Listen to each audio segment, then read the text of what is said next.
मकर संक्रांति का जो दिवस है वो कोई साधारण नहीं। आप लोग दान करते हो मकर संक्रांति में? कितनी चीजें दान करते हो? तो सुहागन माताओं को देते हो ना? क्या देते हो? कितने देते हो? 13 14 कितने हैं? 14। कौन से पुराण में लिखा है कि 14 चीज देना चाहिए?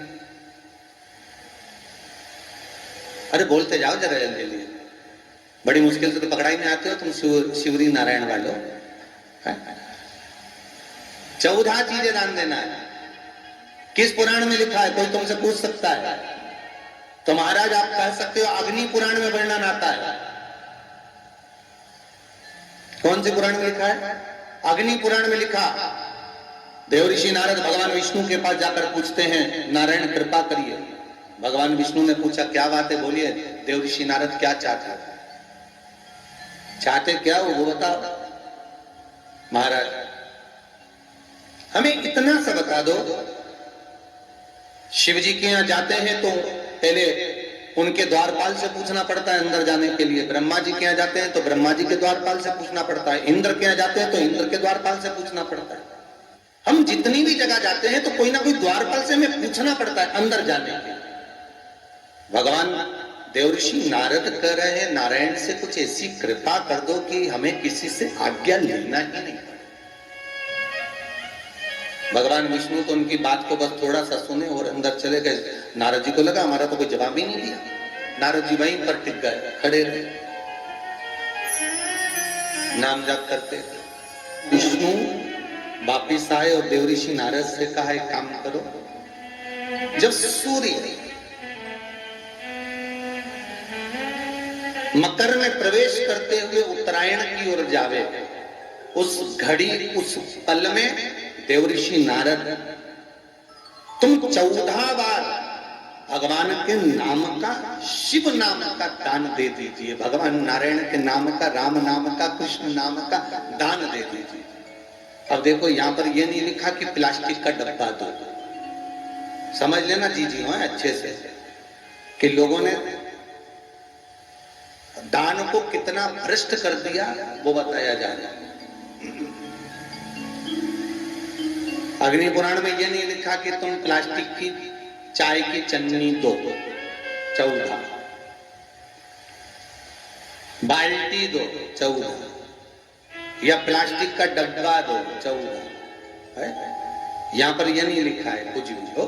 यहां क्या लिखा अग्नि पुराण में कि मकर संक्रांति के दिन जब सूर्य उत्तरायण भाव में प्रवेश करे, मकर में जावे, उस समय पर देवऋषि नारद तुम्हारे मुख से अगर 14 बार भगवान के नाम का दान 14 जीवों को दे आओगे तो किसी भी देवता के पास जाओगे तुम्हें परमिशन की जरूरत नहीं पड़ेगी, तुम डायरेक्ट प्रवेश कर जाओगे। डायरेक्ट। अब तुमको अगर वैकुंठ में डायरेक्ट प्रवेश करना हो तो बिना पूछे, तो उसके लिए कहा ही मकर संक्रांति पे दान दो। तो किस चीज का दान देना है महाराज? प्लास्टिक का डब्बा नहीं, बाल्टी नहीं, चन्नी नहीं, फिर किस चीज का दान? तो कहा अगर देवर्षि नारद आप दान दे रहे हो तो 14 नाम का दान दीजिए। 14 जीवों को नाम का दान दे दो, भगवान के नाम का भजन करो। और अगर संसार के लोग दान दे तो किस चीज का? तो के अन्न से बड़ा कोई दान, अन्न से बड़ा कोई दान।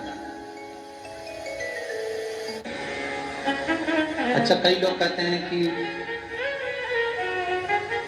सूर्य के उत्तरायण का क्रम है, ये क्रम है, ये पूजन का क्रम है, तिल्ली के लड्डू का क्रम है, लड्डू बना लो तिल्ली का, इसका क्रम है। पर अगर स्कंद पुराण उठा तो स्कंद पुराण में अगर मकर संक्रांति के क्रम को यदि पढ़ोगे तो मालूम पड़ेगा कि पूरे वर्ष में एक दिन ऐसा था जिस दिन भगवान शिव और नारायण ये दोनों, इसलिए आज भी हिंदू धर्म में गुड़ के लड्डू तिल्ली के साथ मिलाते हैं। क्यों? उसका कारण कि शंकर और नारायण ये दोनों एक ही दिन, एक ही पल गंगा का स्नान करने के लिए एक भगवान शिव।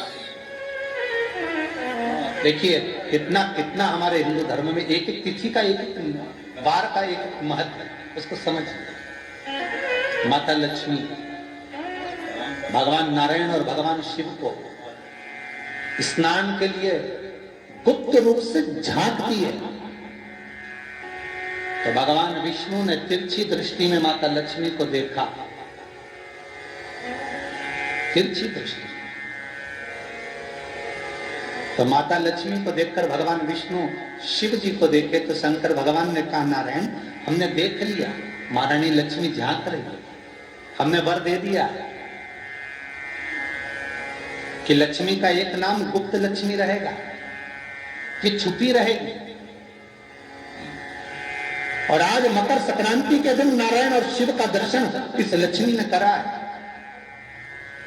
पर जो गुप्त लक्ष्मी का दान दे देगा उसके घर में कभी कोई बड़ी बीमारी प्रवेश नहीं करेगी।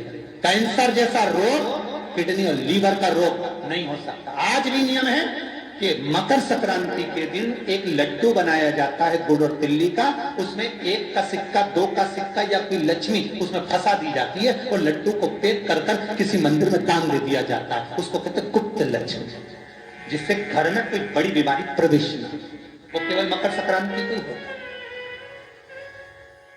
कहते हैं मकर संक्रांति है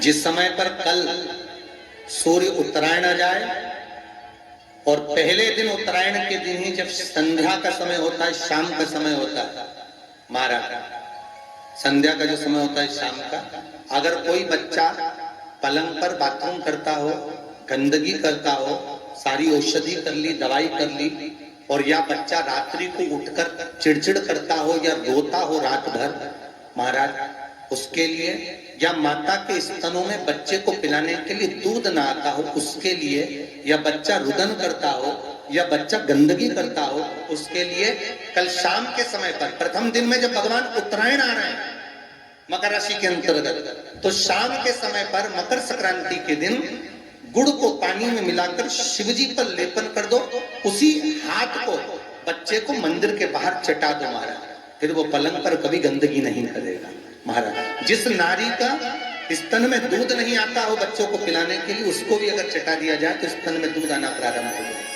महाराज। जो बच्चा रात्रि को रोता हो, जाग जाता हो, उसको भी अगर वो हाथ चटा दिया जाए तो वो काम करता है महाराज। ये कल के दिन करके देखना, बाद में बताना जरूर हो।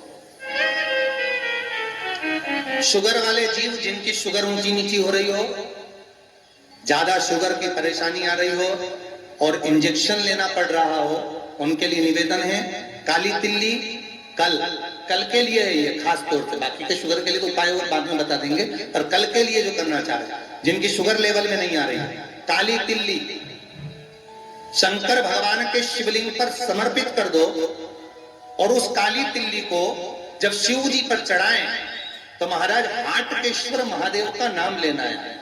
कौन से महादेव? हाटकेश्वर महादेव का नाम लेना है और शंकर भगवान पर काली तिल्ली चढ़ाते जाना है। उसमें कंकर नहीं हो, सफेद तिल्ली का एक भी दाना नहीं हो, इसका ध्यान रखिए। उस काली तिल्ली को चढ़ा दीजिए, हाटकेश्वर महादेव का स्मरण कर कर किसी को जल ना चढ़ाने देना है उस समय पर जब आप शंकर जी को चढ़ाएं, और भगवान शंकर की हाटकेश्वर महादेव का स्मरण कर कर 108 रुद्राक्ष से मनके से माला जप लो। वहीं शंकर चढ़ी रहने ना तिल्ली, उसी तिल्ली को वापिस कटोरी में उठाकर लिया, 3 दिन तक लगातार उसको थोड़ा थोड़ा कर कर सुबह के समय खाली पेट खाइए, शुगर लेवल पर आ जाएगी महाराज, आपकी शुगर हाई ऊंची नीची नहीं जाएगी। हाटकेश्वर महादेव का स्मरण। किसी व्यक्ति ने मालूम पड़े कोई भूमि पर कब्जा कर लिया और नहीं छोड़ रहे, तो उसके लिए भी कल का दिन बड़ा महत्वपूर्ण है महाराज। उसके लिए भी कल का दिवस बड़ा महत्वपूर्ण है महाराज। मान लो अगर कोई कब्जा कर लिया हो और वो प्लाट या कोई दुकान कोई व्यापार की स्थान नहीं छोड़ रहा, तो उसके लिए भी कल का दिन शास्त्र कहता है महाराज जी, शमी पत्र की 5 पत्ती, कितनी पत्तियां लेना है? 5। शमी पत्र की 5 पत्ती, बेल पत्र की 11 पत्ती।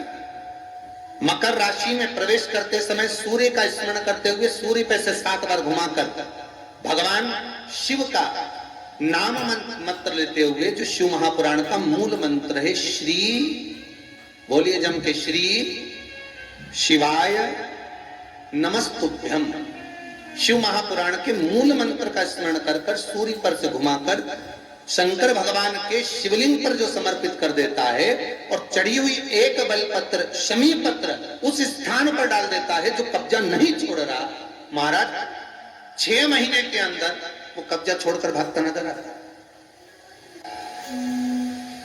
और थोड़ी भी मात्रा का अगर कर्जा है तो उस कर्जे को चुकाने का प्रयास करें,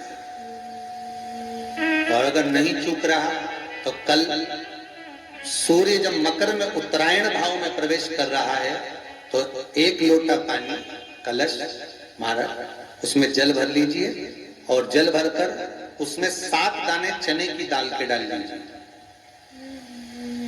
7 दाने चने की दाल के डालकर उसमें थोड़ा सा कुंकू रौली थोड़ी सी इसमें डाल लीजिए।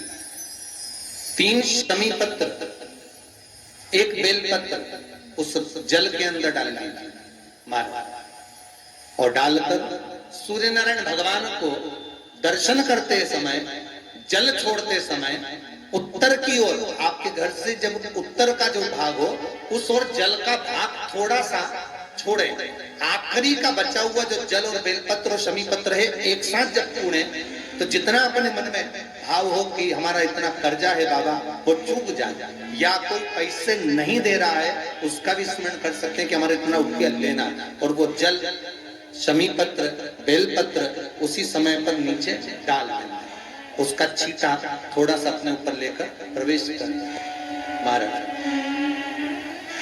ज्यादा से ज्यादा 5 महीने 6 महीने कहीं ना कहीं बाबा ऐसी कृपा कर देता है, कोई सहयोग कोई धन कोई संपदा कोई व्यापार ऐसा बना देता है कि पैसा हाथ में आता है और कर्जा चूक जाता है। ये बाबा ही। और एक बात का याद रखना, हमें किसी से लेकर नहीं देना है कर्जा, भगवान से ये निवेदन करना है हमको कि बाबा हमको ऐसा व्यापार दे, ऐसा धन हमारा खुद का दे जिससे हम अपने पैसे से कर्जा चुका। श्री